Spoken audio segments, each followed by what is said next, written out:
The stagecoach rattled to a stop outside Brennan's General Store, kicking up a cloud of Montana dust that hung in the October air like a question mark. Clara Whitmore pressed her hand against her swollen belly, 7 months now, and felt the baby kick as if protesting the journey's end. Through the grimy window, she could see the town of Copper Ridge, a collection of weathered buildings clinging to the edge of civilization, surrounded by endless prairie and the distant purple shadows of mountains. Before we jump back in, tell us where you're tuning in from, and if this story touches you, make sure you're subscribed because tomorrow I've saved something extra special for you. This was supposed to be her salvation. Instead, it felt like the end of everything. The driver opened the door, and Clara gathered what remained of her dignity along with her worn carpetbag. 3 months ago, she'd been Clara Whitmore of Boston, daughter of a respected clerk, engaged to Theodore Ashford, a promising young banker. Then Theodore's business partner had discovered certain financial irregularities. Theodore had disappeared in the night, leaving behind debts, scandal, and Clara, unmarried and pregnant with his child. Her father had barely looked at her when he'd placed the mail order, bride advertisement in her hands. Montana Territory, a rancher named Jack Sterling. He's agreed to the arrangement. You leave in a week. Clara had wanted to protest that she'd never agreed to be shipped west like a piece of furniture, but the shame in her father's eyes had silenced her. At least Jack Sterling didn't know about the baby. She'd kept her condition hidden under loose traveling clothes and her winter coat. She'd planned to tell him after the wedding, hoping that by then it would be too late for him to send her back. Now, stepping down from the stagecoach, that plan seemed foolish beyond measure. Mrs. Sterling? A young man with a badge pinned to his vest approached her. I'm Deputy Morgan Hayes. Jack asked me to meet you and bring you out to the ranch. He's dealing with a difficult calving and couldn't get away.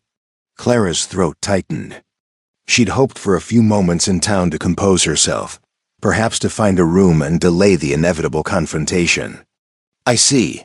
How far is the ranch? About 8 miles north. Beautiful country once you get past the scrubland. Morgan reached for her bag, and Clara instinctively stepped back, clutching it against her stomach. The deputy's eyes flickered downward, and she saw the exact moment he understood. His expression shifted from friendly welcome to something more complicated, surprise, perhaps, or concern. Ma'am, he said carefully, does Jack know about your condition? The word condition hung between them like an accusation. Clara lifted her chin, owning the last shreds of her Boston pride. Mr. Sterling and I have corresponded extensively about our arrangement. My personal circumstances are between him and myself. It was a lie, and they both knew it. Morgan's jaw tightened, but he simply nodded and loaded her bag into the wagon. The 20-minute ride to the ranch passed an uncomfortable silence. The Sterling Ranch appeared gradually, first a windmill spinning lazily against the enormous sky, then fences stretching toward the horizon, then the buildings themselves. The main house was larger than Clara had expected, a solid 2-story structure with a wide porch. Nearby stood a barn, a bunkhouse, and several outbuildings. Cattle dotted the distant hills like dark stones scattered across green felt. A man emerged from the barn, wiping his hands on his trousers. He was tall, perhaps 35, with dark hair touched with early gray at the temples, and the kind of weathered face that came from years under the western sun. His shirt was stained with blood and something else, birth fluids. Clara realized with a start. Mrs. Whitmore. He nodded to her but didn't approach. His voice was deeper than she'd expected, with a rough quality that suggested he didn't use it often for polite conversation. I apologize for not meeting you in town. We had a heifer in trouble.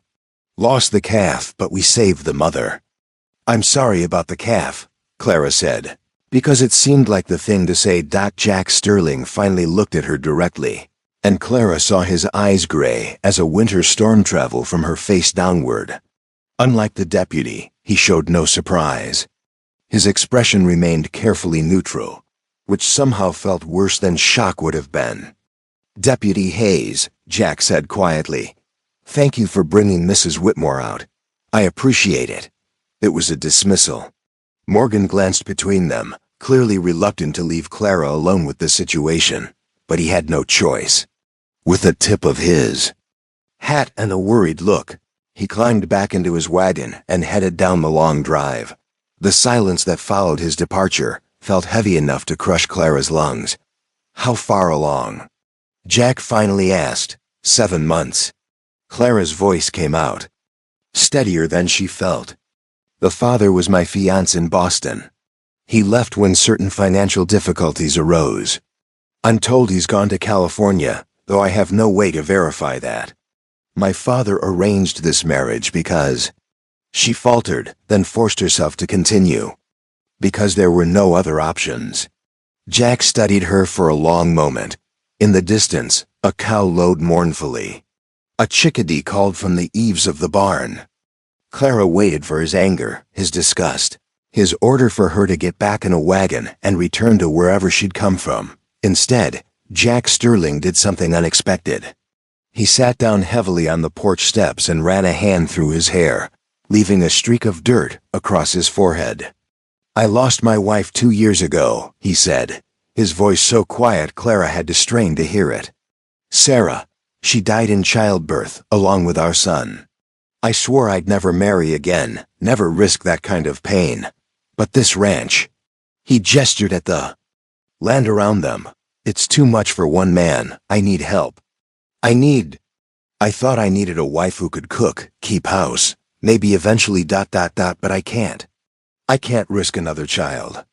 Clara felt something crack open inside her chest, not hope exactly, but a kind of recognition. They were both broken people, trying to make something functional out of the shattered pieces of their lives.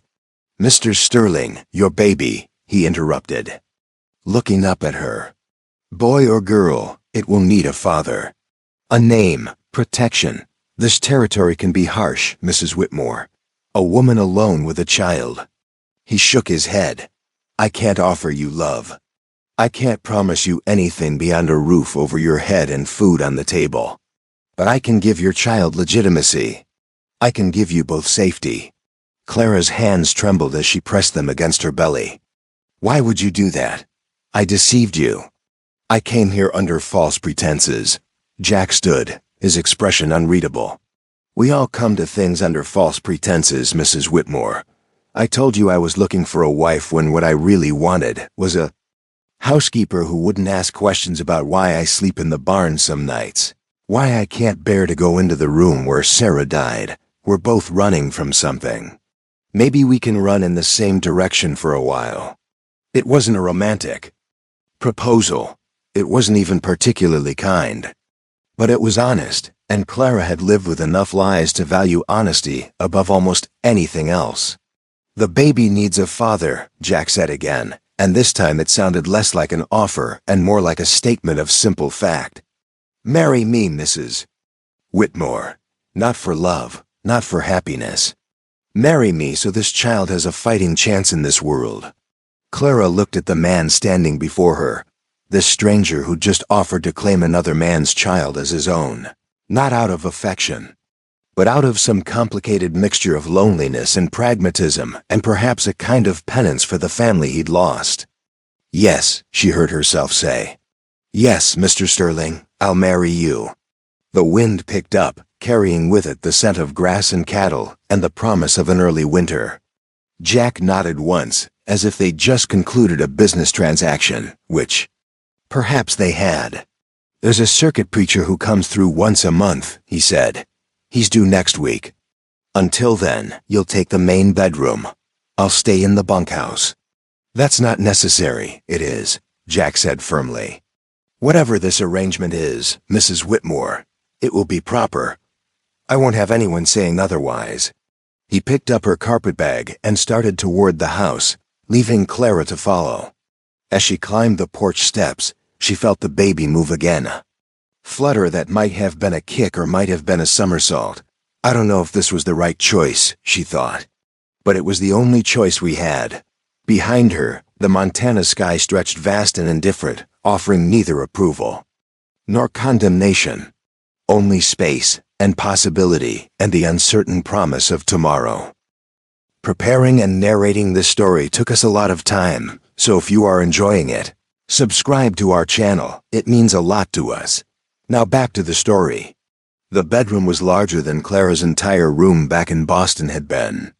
A massive iron bed dominated one wall, covered with a faded quilt in shades of blue and cream. The furniture was simple but well-made: a wardrobe, a washstand with a porcelain pitcher and basin, a rocking chair positioned near the window that overlooked the eastern pastures. Clara ran her fingers along the dresser top and found no dust. Someone had been maintaining this room, even though Jack clearly hadn't been using it. She wondered if he came in here to clean it himself, or if he paid someone from town. Either possibility felt equally sad. A soft knock interrupted her thoughts. A woman's voice called through the door. "Mrs. Whitmore? I'm Rosie Chung. I help out around the ranch." Clara opened the door to find a Chinese woman about her own age, perhaps 25, with intelligent eyes and flour dusting her apron. Rosie's gaze dropped to Clara's belly for only a fraction of a second, before returning to her face with no judgment visible. "Mr. Sterling asked me to bring you some bread and cheese," Rosie said, holding out a plate wrapped in cloth. "Dinner won't be ready for a few hours, but he thought you might be hungry from the journey." "Thank you." Clara took the plate, suddenly aware of how hungry she actually was. "Have you worked here long?" "3 years. My husband Lise works with the cattle." Rosie hesitated, then added in a lower voice, "Mr. Sterling is a good man, Mrs. Whitmore.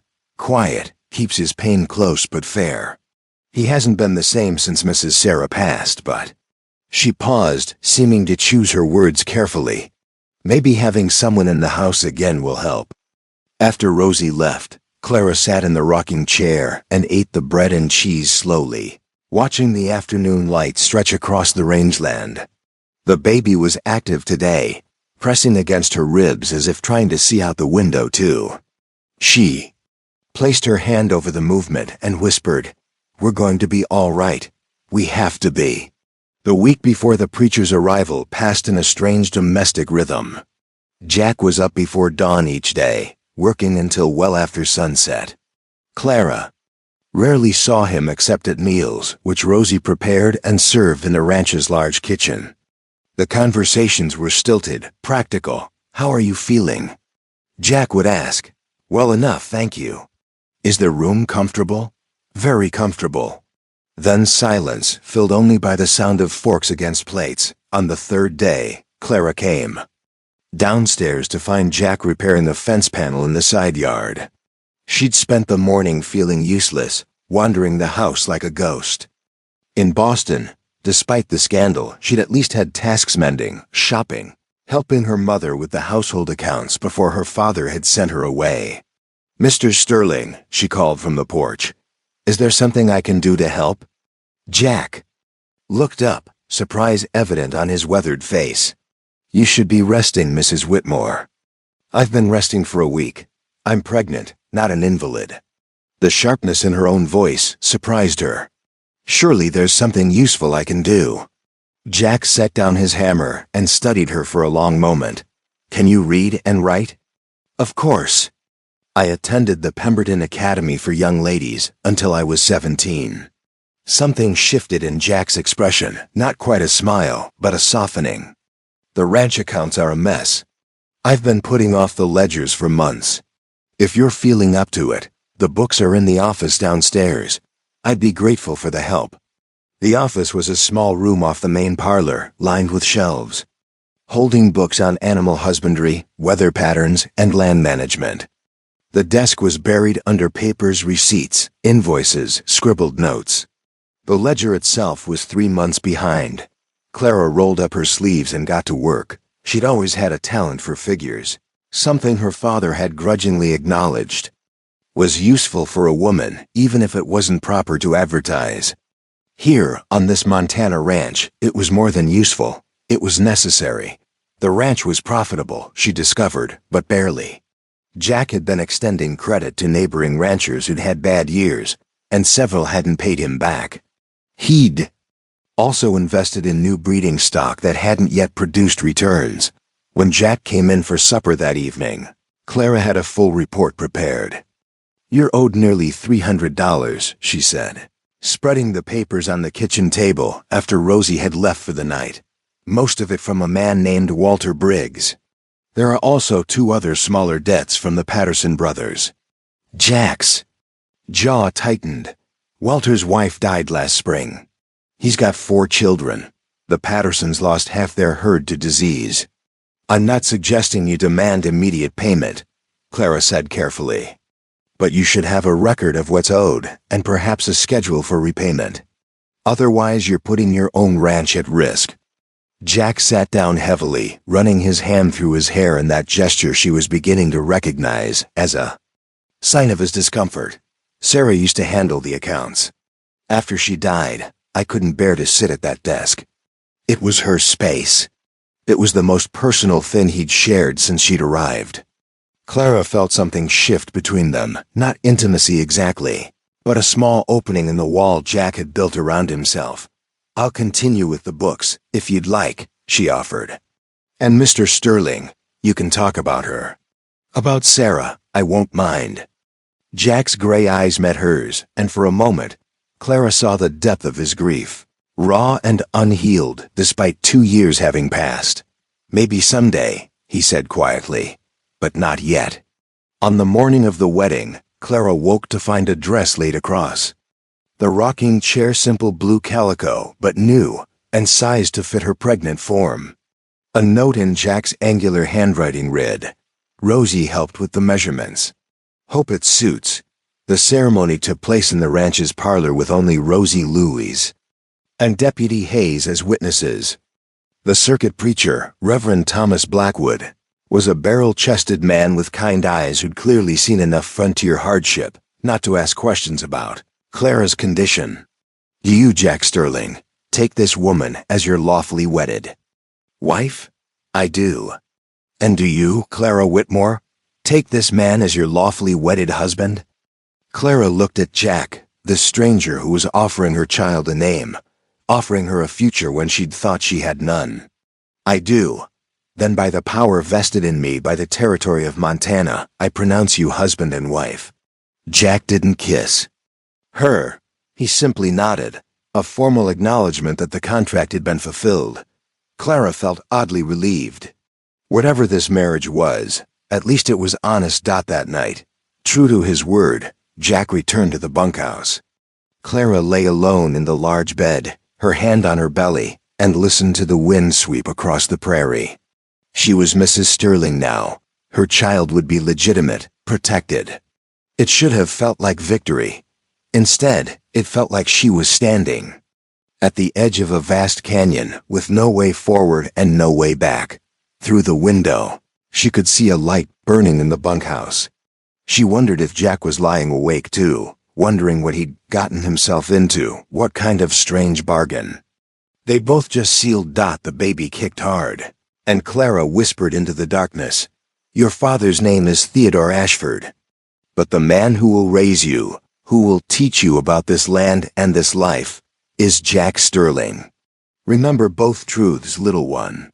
You deserve to know where you came from, even as we figure out where we're going." Outside, a coyote howled at the Montana moon, and Clara finally, fitfully, fell asleep. The first snow came early that year, dusting the rangeland white 2 weeks after the wedding. Clara stood at the kitchen window, watching Jack and Louise drive the cattle closer to the homestead, where they could be monitored through the winter. Her back ached constantly now, and the baby seemed to be running out of room, pressing against every organ she possessed. "You should sit," Rosie said, kneading bread dough at the counter. "That baby's sitting low. Could come any time in the next few weeks." The thought terrified Clara more than she wanted to admit. "Is there a doctor in Copper Ridge?" "Doc Fletcher. He's competent enough for setting bones and treating fever." Rosie's hands stilled in the dough. "But for birthing, most women use Mama Okafor. She's a midwife, came here from Nigeria by way of New Orleans. She's delivered half the babies in this territory, including my 2 boys. 2 boys? I haven't met them. They stay with my mother in town during the week, attend school, come home weekends. Rosie shaped the dough into loaves with practiced efficiency. Louise and I want them to have education, opportunity. Things we didn't have. Clara had learned that Rosie and Lise had met in a mining camp where Rosie had worked as a cook and Lise had been a miner. They'd saved every penny for 3 years before Jack hired them both. It made Clara's own privileged upbringing seem almost frivolous by comparison. The kitchen door banged open, bringing a swirl of snow and cold air. Jack stomped his boots on the mat, his face reddened by wind. Storm's coming in faster than expected. We got the herd secured, but... He stopped mid-sentence, looking at Clara. You're pale. Are you all right? Just tired. Clara started to turn away, but a sharp pain seized her lower back, so sudden and intense that she gasped and gripped the counter. Jack crossed the kitchen in 3 strides. How long have you been having pains? It's just my back. I've been standing too long, Clara. It was the first time he'd used her given name. His hand hovered near her elbow, not quite touching. How long? She met his eyes and saw genuine concern there, not the distant politeness he usually maintained. Since this morning. But they're not regular. It's too early. I have at least 2 more weeks. Another pain cut through her words, stronger this time. Rosie was already moving, wiping her hands on her apron. Louise, she called toward the barn. We need you to ride for Mama Okafor. Tell her the Sterling baby's coming. I'll go, Jack said. Louise needs to help Rosie. I know where Mama lives, in this storm. Clara asked, frightened now, not just for herself but for him. I've ridden through worse. Jack was already heading for the door, then paused and looked back at her. For a moment, something unguarded crossed his face, fear, perhaps, or memory. You'll be all right. Rosie knows what to do. I'll be back with Mama Okafor before you know it. Then he was gone, and Clara was left with Rosie guiding her toward the stairs, murmuring reassurances that didn't quite mask the worry in her voice. The next hours blurred together. Rosie helped Clara into a nightgown and settled her in bed. Louise brought hot water and clean linens. The pains came faster, harder, and Clara tried not to think about Jack's wife Sarah, who had died in this very room doing exactly what Clara was doing now. Through the window, the snow fell heavier, erasing the world beyond the glass. First babies. Take their time, Rosie said, pressing a cool cloth to Clara's forehead. Try to rest between the pains. But Clara couldn't rest. Her mind spun with fear that something would go wrong, fear that she'd die and leave her baby orphaned, fear that Jack would return to find history repeating itself in the room he'd been avoiding for 2 years. Commotion downstairs announced Jack's return. Heavy footsteps on the stairs, and then the door opened to admit a tall black woman with silver-streaked hair and the most capable hands Clara had ever seen. Mama Okafor took one look at Clara and smiled. Well now, let's see what we have here. Her voice was rich and warm, with traces of an accent Clara couldn't quite place. She examined Clara with gentle efficiency while asking questions. How often the pains came, whether her water had broken, how she was feeling. First babies are usually slow, Mama Okafor announced, but this little one seems eager to meet the world. We'll have ourselves a baby by morning, I'd say. Jack lingered in the doorway, snow melting on his shoulders. Mama Okafor noticed him and made a shooing motion. This is women's work, Mr. Sterling. You go on now. I'll call you when there's news. But Jack didn't move. He looked at Clara and she saw raw terror in his eyes. I lost them both in this room, he said quietly. Sarah and the baby. If something happens, nothing's going to happen, Mama Okafor said firmly. This girl is strong, and so is her baby. But you standing there looking like death itself won't help anybody. Go. Rosie gently guided Jack from the room. Through the walls, Clara could hear low voices, Rosie's soothing, Jack's rough with emotion. The labor intensified as night fell. Between contractions, Clara caught glimpses of the world beyond her pain. Mama Okafor's steady presence, Rosie bringing fresh water, the wind howling against the windows. Time became elastic, stretching and compressing. Somewhere in the darkest part of the night, when the pain was so intense, Clara thought she might break apart, she heard Jack's voice from somewhere outside the room. He was talking to Luis in Spanish, halting, unpracticed Spanish, but earnest. Clara's mind was too fogged to catch the words, but the tone was unmistakable. Prayer. Jack Sterling, who seemed to carry his grief like armor, was praying for her and her baby. The realization gave Clara something to hold on to through the next wave of contractions. "All right, honey," Mama Okafor said, her voice cutting through the fog. "Next pain, you're going to push. This baby's ready." What followed was primal, exhausting, terrifying. Clara pushed and screamed and gripped Rosie's hand hard enough to leave marks. Just when she thought she had nothing left, Mama Okafor said, "One more, Clara. One more and you'll meet your baby." Clara pushed with everything she had left. And then a cry. Not her own, but new. Sharp and indignant and utterly, perfectly alive. "It's a girl," Mama Okafor announced, holding up a tiny, red-faced creature who was wailing her displeasure at being thrust into the cold world. A strong, healthy girl. Clara started crying, great gasping sobs of relief and joy and exhaustion.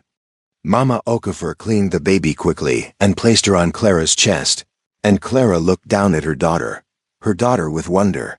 She had a shock of dark hair and tiny fists that waved in the air.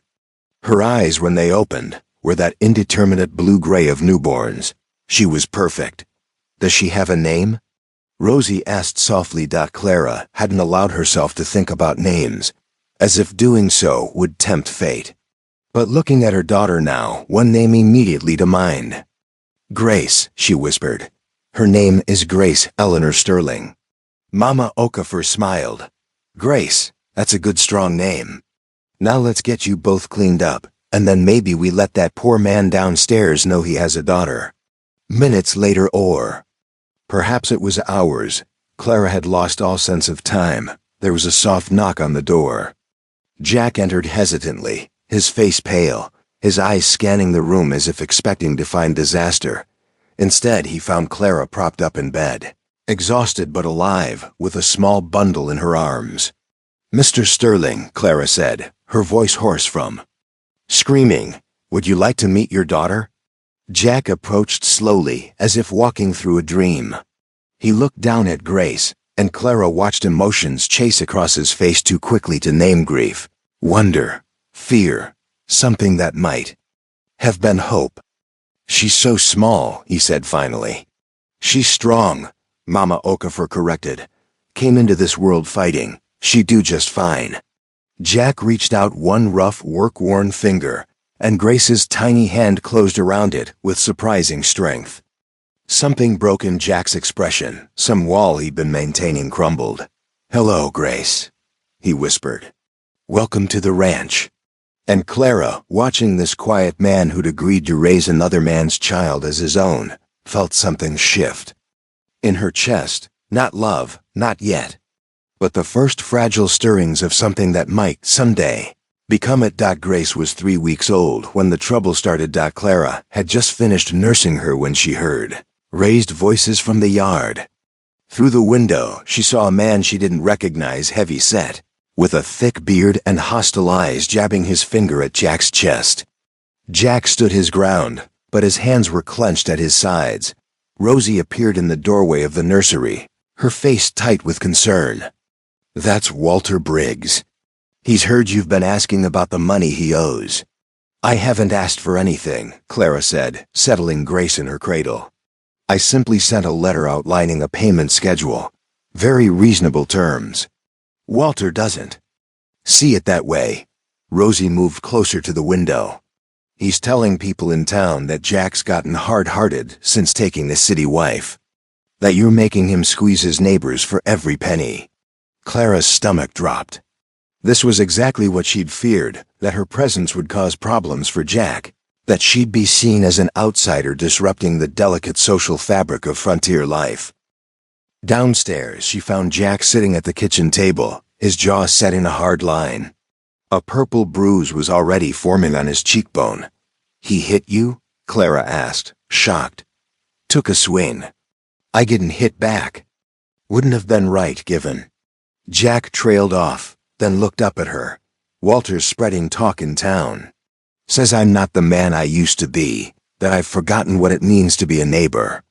Clara sat down across from him, anger rising in her chest. $300 is not a small sum, Jack, and the payment schedule I proposed would have taken 2 years. That's more than fair. Fair doesn't matter if it turns the whole territory against us. Jack rubbed his face wearily. These people have been my neighbors for 10 years. Some of them helped me bury Sarah. Walter's wife Emily and Sarah were close friends. The implication hung in the air, and now you've come along and ruined everything. Clara stood abruptly. "I'll write another letter. Tell him the debt is forgiven." "No," Jack's voice was firm. "That's not the answer either. Running a ranch on sentiment instead of sense is how people lose everything. You were right about the accounts. I just didn't expect this kind of backlash." Before Clara could respond, there was a knock at the door. Deputy Hayes stood on the porch, his expression apologetic. "Jack, Mrs. Sterling, I need to talk to you both." Over coffee, Morgan explained that Walter had gone to the territorial marshal, claiming Jack was illegally seizing assets. It was nonsense. Jack hadn't seized anything, but the accusation had to be investigated. "There's something else," Morgan said, looking uncomfortable. "Walter's been asking questions about Mrs. Sterling, about where she came from, why she showed up pregnant. He's implying ... Well, he's implying things that aren't proper to repeat in front of a lady." Clara felt her face flush hot. She'd known this would come eventually, the questions, the judgment, the assumption that she was some kind of fallen woman who'd trapped Jack Sterling into marriage. Jack's chair scraped back violently. "If Walter Briggs wants to question my wife's character, he can do it to my face instead of spreading poison in town." "Jack, that's exactly what he wants," Morgan said. "He wants you angry and making mistakes. Don't give him the satisfaction." After Morgan left, Jack paced the kitchen like a caged animal. Clara watched him, seeing the conflict written across his features, his natural inclination toward fairness warring with his protective instincts. "Jack," she said quietly, "why did you really marry me?" He stopped pacing, looking at her with those storm-gray eyes. "I told you. The baby needed." "No, the real reason." Clara stood, moving closer to him. "You could have sent me back to Boston. You could have given me money for the return journey and washed your hands of the whole situation, but you didn't." "Why?" Jack was silent for a long moment. When he finally spoke, his voice was raw. "After Sarah died, I stopped seeing any point to anything. I worked the ranch because it needed working. I ate because bodies need food. But I wasn't living, I was just existing. Then you stepped off that stagecoach, and you were so scared but trying so hard not to show it. And I thought..." He paused, struggling with the words. "I thought maybe here was something I could do right. Maybe I couldn't save Sarah, but I could save you. And maybe in saving you, I'd find a reason to start living again." Clara felt tears prick her eyes. "I'm not a project, Jack. I'm not something you can fix to make up for what you lost. I know that." Jack ran his hand through his hair. "God." "Clara, I know that, but you asked why, and that's why. I'm sorry if it's not the answer you wanted." Upstairs, Grace began to cry. Clara started toward the stairs, but Jack caught her arm gently. "Let me," he said. "Please." She nodded, and Jack disappeared up the stairs. Clara heard his heavy footsteps cross to the nursery, heard his deep voice murmuring softly to the baby. The crying stopped. When Jack came back down, he was carrying Grace against his shoulder, one large hand supporting her tiny body. The baby was awake, her unfocused eyes roaming the room. She was just lonely, Jack said. Babies get lonely too, I think. Clara watched him with Grace and felt something fundamental shift in her understanding of this man. He wasn't just tolerating the baby or accepting her out of obligation. He was genuinely, tenderly caring for her. Tomorrow, Clara said, I'm going into town. Jack looked alarmed. That's not necessary. Yes, it is. People need to see me. They need to know I'm not some scheming city woman who seduced you into a bad marriage. They need to see that Grace is real, and I'm real, and we're a family, whatever that means. Clara, it could be ugly. Walters stirred up. I've faced worse than frontier gossip, Jack. She thought of Boston, of the whispers behind fans, of her own father's shame-filled eyes. At least here, I can look people in the eye and defend myself. The next morning, Clara dressed carefully in her best dress, still modest, still appropriate for a rancher's wife, but well-made enough to show she wasn't destitute. She bundled Grace warmly and climbed into the wagon beside Jack for the ride. Into Copper Ridge. The town seemed to hold its breath as they arrived. Clara saw curtains twitch in windows, saw people pause their conversations to stare. Jack helped her down from the wagon, and Clara held Grace close, lifting her chin high. Their first stop was the general store. The owner, Mrs. Drummond, was a sharp-eyed woman in her 60s who'd probably seen every kind of human drama play out in this town. Mrs. Sterling, she said, her tone carefully neutral. This must be the baby. This is Grace, Clara said clearly, loud enough for the other customers to hear. Grace Eleanor Sterling. She was born 3 weeks ago with Mama Okafor attending. 8 pounds healthy and strong. Mrs. Drummond peered at the baby, and something in her expression softened. She's got your mouth, Mrs. Sterling. And those are Sterling eyes if I've ever seen them, same gray as Jack's father had. It was a kindness, Clara realized. A deliberate kindness, offering her a fiction that would make the town's acceptance easier. Clara felt her throat tighten with gratitude. Thank you, she said quietly. We need some supplies. As Clara shopped, she noticed other women drifting closer, drawn by curiosity about the baby. Frontier women knew the reality of life, knew that children came in all circumstances, that families were built in stranger ways than church weddings, and proper courtships. By the time they left the general store, Clara had received 3 invitations to ladies' socials and 1 offer of hand-me-down baby clothes from a woman whose children were grown. On the ride home, Jack was quiet. Finally he said, Mrs. Drummond lied for you. About Grace having my eyes. I know. Clara adjusted the blanket around the sleeping baby. That was kind of her. Grace has your eyes, Jack said. Or maybe her father's, I don't know. But not mine. Clara looked at him, at his profile against the winter sky. Does it matter? Jack was quiet for so long that Clara thought he wouldn't answer. Then he said, No, it doesn't matter at all. And Clara realized that somewhere in the last few weeks, without either of them quite noticing, they'd stopped being 2 strangers bound by convenience and started becoming something else. Something fragile and undefined, but real. A family, perhaps. Or at least the beginning of one. Spring arrived with a violence that surprised Clara. The snow melted too fast, turning the roads to impassable mud and the creek that ran through Sterling land into a raging torrent.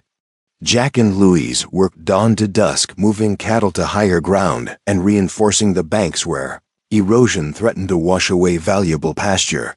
Grace was 4 months old now, a plump, alert baby who'd begun smiling at Jack whenever he came into view. Clara watched him soften each time it happened, saw the walls around his heart continuing to crumble piece by piece. They'd settled into a routine that felt almost comfortable. Jack had moved from the bunkhouse to the small room downstairs, not into Clara's bedroom, but at least under the same roof.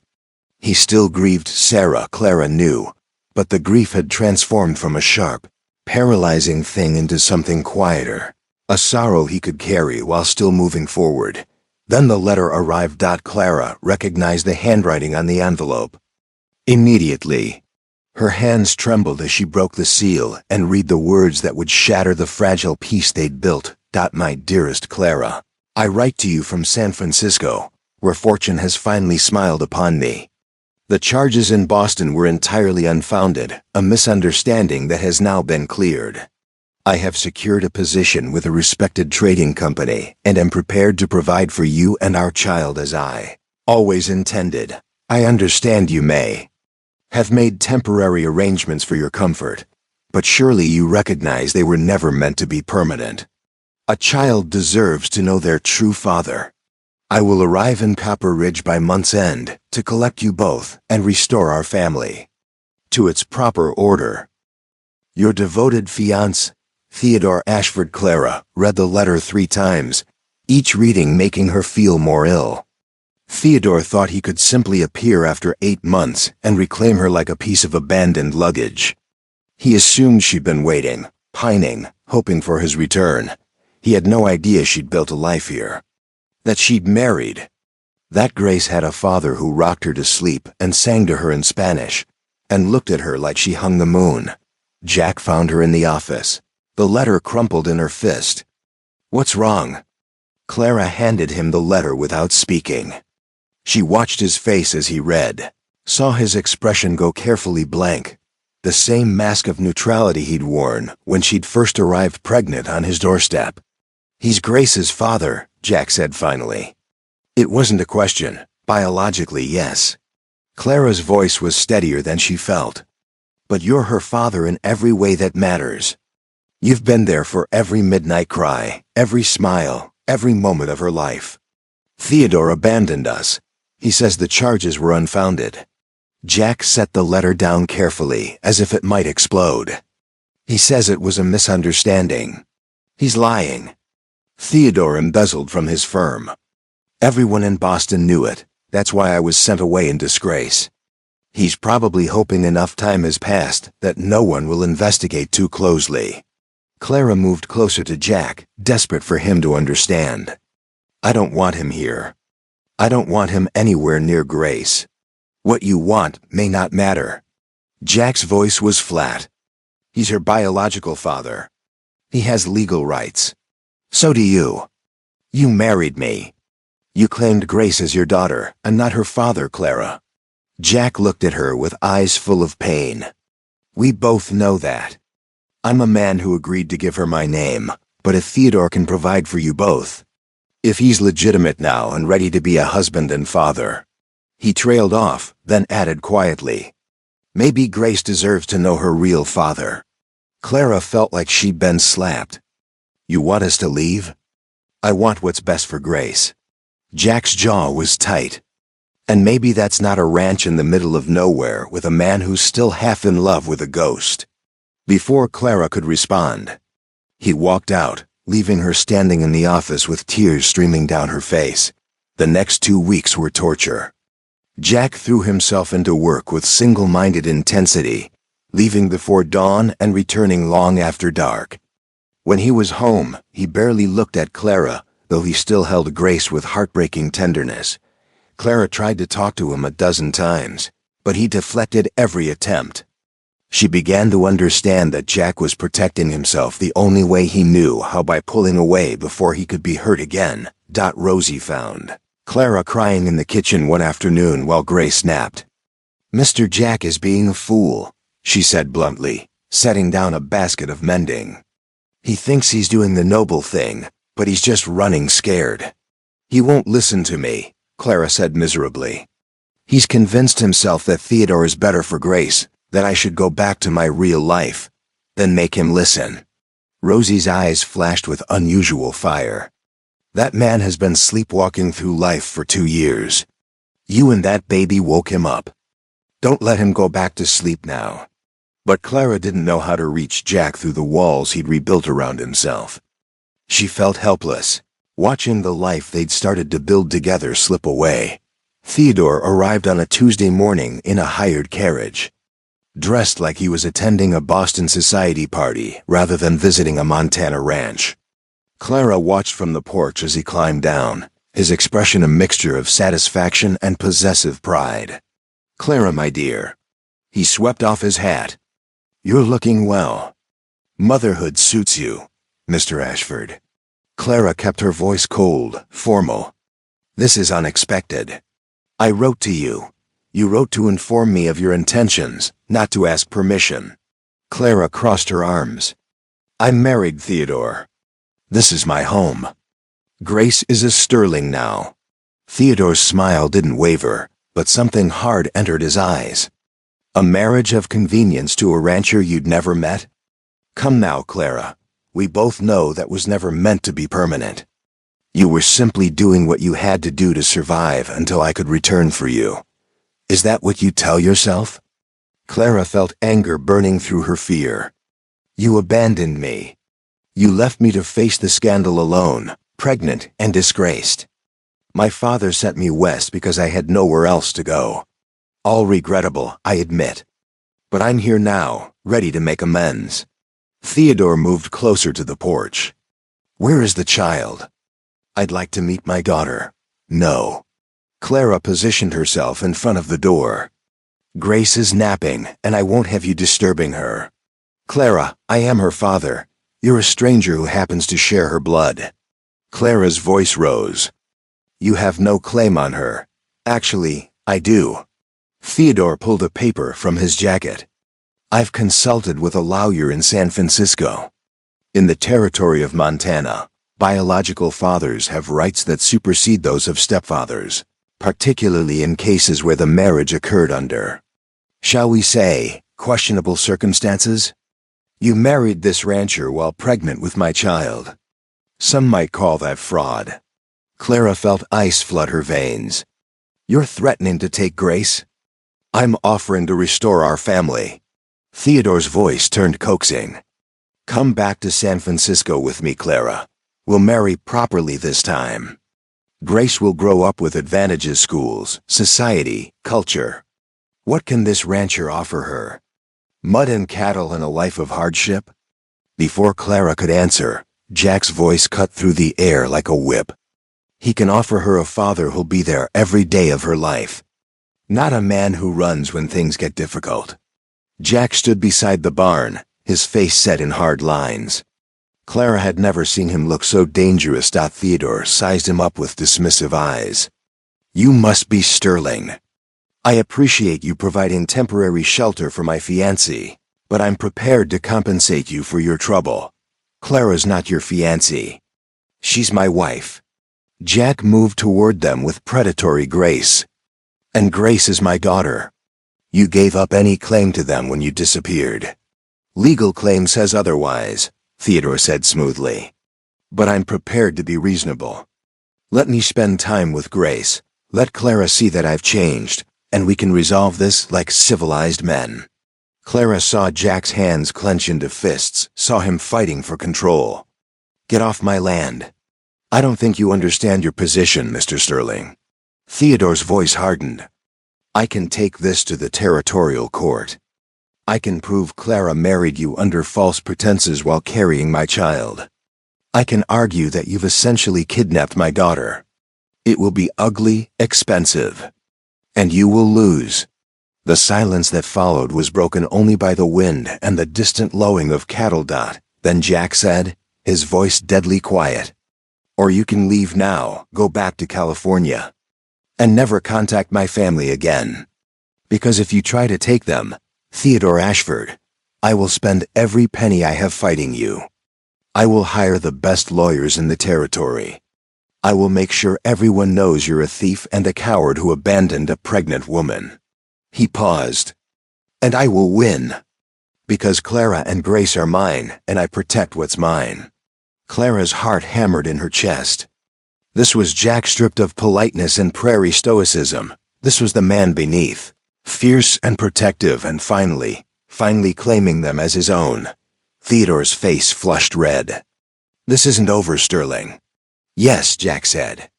"It is, They watched Theodore climb back into his carriage and disappear down the muddy road. Only when he was out of sight did Jack's shoulders sag, the fight draining out of him. Clara walked down the porch steps until she stood directly in front of him. "Did you mean it?" "Every word." Jack looked at her with those storm-gray eyes, and Clara saw everything he'd been holding back: fear, love, desperate hope. "I'm sorry I pulled away. I thought I was doing the right thing, but I was just being a coward. You and Grace, you're my family. Not because of law or convenience, but because I choose you. Both of you." Clara reached up and cupped his face with her hands. "I choose you too, Jack Sterling. I think I have been for a while now." And there, in the Montana mud with spring wind whipping around them, Jack finally kissed his wife. Summer came to Montana with a gentleness that felt like benediction. The creek returned to its normal flow, wildflowers carpeted the meadows. And Grace learned to sit up on her own, babbling nonsense syllables that Jack swore were attempts at saying, "Papa." Clara stood in the garden she'd planted behind the house. Dirt under her fingernails and sun on her face. Tomatoes were ripening on the vine, and the beans had come in better than expected. She could hear Jack teaching Grace some song in Spanish, his deep voice drifting through the open kitchen window. Everything had changed since that day with Theodore. Yet somehow everything had also clicked into place. Jack had moved into Clara's bedroom the night after Theodore left, though he'd asked permission first with endearing awkwardness. "If you're not ready," he'd said, "I understand. We can take our time." But Clara had been ready. They'd wasted enough time dancing around their feelings, pretending this was just an arrangement when it had become so much more. Still, old wounds took time to heal. There were nights when Jack woke gasping from dreams of Sarah's death, and Clara would hold him until the trembling stopped. There were moments when Clara caught herself waiting for the other shoe to drop, for Jack to realize he'd made a mistake and ask her to leave, but those moments grew fewer and farther between. "Mrs. Sterling," Louise called from the barn. "Ryder coming." Clara shaded her eyes and saw Deputy Hayes approaching at a leisurely pace. Her stomach tightened with old anxiety. Visitors often meant trouble, but Morgan was smiling as he dismounted. "Just bringing the mail," he said, handing her a packet of letters. "And some news from town. Walter Briggs paid back half his debt this morning. Said to tell Jack he'd have the rest by harvest time." Clara blinked in surprise. "What changed his mind?" Morgan's smile turned knowing. "Word got around about how Jack stood up to that city fellow who came trying to take you and Grace away. Folks realized maybe they'd been too quick to judge. Walter said he didn't want to be the kind of man who took advantage of a neighbor's kindness." After Morgan left, Clara sorted through the mail. Bills, a letter from Rosie's mother about the boys, a catalog for farm equipment, and one envelope that made her breath catch addressed in her father's distinctive handwriting. She took it inside where Jack was, letting Grace gum on his finger while he read the cattle prices in last week's newspaper. "Letter. From my father," Clara said. Holding it up, Jack's expression grew wary. They'd heard nothing from Clara's family since she'd left Boston. "Do you want to read it alone?" "No." Clara sat beside him and broke the seal. Grace reached for the paper, but Jack gently redirected her to a wooden rattle instead. Clara read aloud. "Clara, your mother insisted I write, though I confess I hardly know what to say. We received your letter informing us of Grace's birth and your marriage to Mr. Sterling. Your mother has been beside herself, alternating between joy at being a grandmother and distress that she has never met the child. I will not pretend to understand the circumstances that brought you to Montana, nor will I claim to have handled the situation with particular wisdom. I was frightened for you and ashamed of the gossip, and I responded with neither kindness nor courage. Your mother wishes to visit, if you and Mr. Sterling would permit it. She has been knitting blankets and small garments for the better part of 6 months. Our house is full of yellow yarn and her nervous energy. I do not ask for forgiveness, as I have not earned it, but I hope that we might in time. Know our granddaughter, and see that you are well and settled. Your father, Harold Whitmore. Clara's hands trembled as she lowered the letter. Jack was quiet, letting her process. He's never apologized for anything in his life, Clara finally said. Not directly. But this is as close as he'll ever come. Do you want them to visit? Jack asked carefully. Clara looked at Grace, who was now trying to fit the entire rattle in her mouth. She thought about her mother, who'd wept when Clara had been sent away, but hadn't fought her husband's decision. She thought about her father, whose shame had felt like a physical blow. Yes, she said. I think I do. Grace should know her grandparents, even if they're imperfect. And my mother. Clara smiled slightly. My mother would love this ranch. She always wanted to see the West. Jack shifted Grace to one arm and reached for Clara's hand with the other. Then we'll invite them. Maybe for Grace's first birthday? That gives us time to prepare and them time to travel. You don't mind? Clara, they're your family. And family matters, even when it's complicated. Jack paused, then added, I wrote to Sarah's parents last month. Told them about you and Grace. They live in Oregon, and they're getting older, but they wrote back asking if they could visit too. Clara squeezed his hand. Of course they can. Grace should know about Sarah. She was your first wife, Grace's. Well, she was important to you. That doesn't disappear just because we're happy now. Jack's eyes grew suspiciously bright. I love you, you know. I don't think I've said it enough. You say it every day. Clara leaned against his shoulder. Every time you wake up with Grace in the middle of the night. Every time you ask how I'm feeling. Every time you look at us like we're the best thing that ever happened to you. You are, Jack said simply, that evening. After Grace was asleep and the ranch had settled into nighttime quiet. Clara and Jack sat on the porch watching stars emerge in the vast Montana sky. The air smelled of grass and wood smoke and the particular sweetness that came with summer twilight. Do you ever wonder what would have happened if I'd told you about the baby before I came? Clara asked. If you'd known in advance? Jack considered this. I think I would have said yes anyway. Maybe for different reasons, duty or pity or some mix of both. But I would have said yes. And now? Now I'd say yes 1,000 times over, for one reason only. Jack pulled her closer. Because you're you, and I can't imagine my life without you in it. Clara thought about the frightened woman who'd stepped off that stagecoach 8 months ago. Pregnant and desperate, and certain her life was over. She thought about the broken man who'd offered marriage not out of love, but out of a complicated need to save someone when he hadn't been able to save his first wife. They'd both been so lost. And somehow, in being lost together, they'd found their way home. Jack? I want to have another baby. Clara felt him stiffen slightly, felt the old fear rise up in him. Not right away. But someday.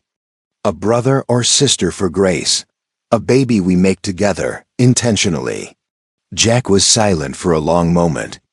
When he spoke, his voice was thick with emotion. I'm scared. When Grace was born, when you were in labor, I thought I'd lose you the way I lost Sarah. I don't know if I can go through that again. I'm scared too, Clara admitted. But I'm also brave enough to try.